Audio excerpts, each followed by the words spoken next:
గుంటూరులో అంబటి ఇంటి దగ్గర తీవ్ర ఉద్రిక్త పరిస్థితులు నెలకొన్నాయి. చంద్రబాబుపై అనుచిత వ్యాఖ్యలు చేశారంటూ టీడీపీ కార్యకర్తలు ఆగ్రహం వ్యక్తం చేస్తున్నారు.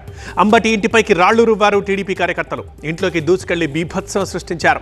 ఇంటి అద్దాలతో పాటు ఫర్నిచర్ని ధ్వంసం చేశారు. కొందరు మహిళలు చీపుర్లతో నిరసన వ్యక్తం చేశారు. విజయవాడ భవానీపురంలోనూ ఉద్రిక్తత నెలకొంది. అంబటి రాంబాబు దిష్టిబొమ్మని దగ్ధం చేశారు టీడీపీ నేతలు. అంబటి ఫోటో, దిష్టిబొమ్మని చెప్పులతో కొట్టారు మహిళలు. వెంటనే అరెస్ట్ చేయాలంటూ డిమాండ్ చేశారు. అంబటిని బూటుతో కొడతానంటూ బూటు చూపించారు ఎంఎస్ రాజు. తాను చంద్రబాబుని తిట్టినట్టు జరుగుతున్న ప్రచారంలో నిజం లేదన్నారు అంబటి రాంబాబు. తనపై కొందరు దాడి చేసేందుకు ప్రయత్నించారని ఆరోపించారు.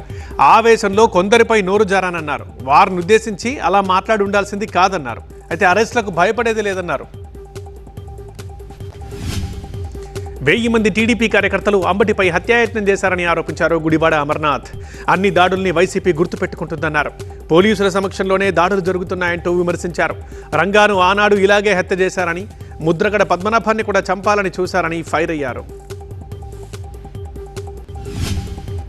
మాజీ మంత్రి అంబటి రాంబాబుపై గుంటూరు ఎస్పీకి టీడీపీ నేతలు కంప్లైంట్ ఇచ్చారు.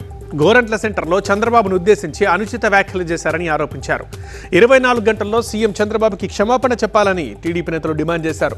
దమ్ముంటే మరోసారి గోరంట్ల సెంటర్కి ఛాలెంజ్ విసిరారు.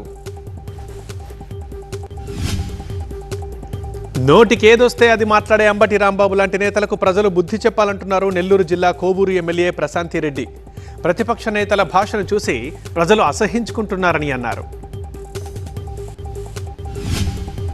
అంబటిని వెంటనే అరెస్ట్ చేయాలంటూ డిమాండ్ చేశారు టీడీపీ రాష్ట్ర ఉపాధ్యక్షుడు గుండుమల తిప్పేస్వామి.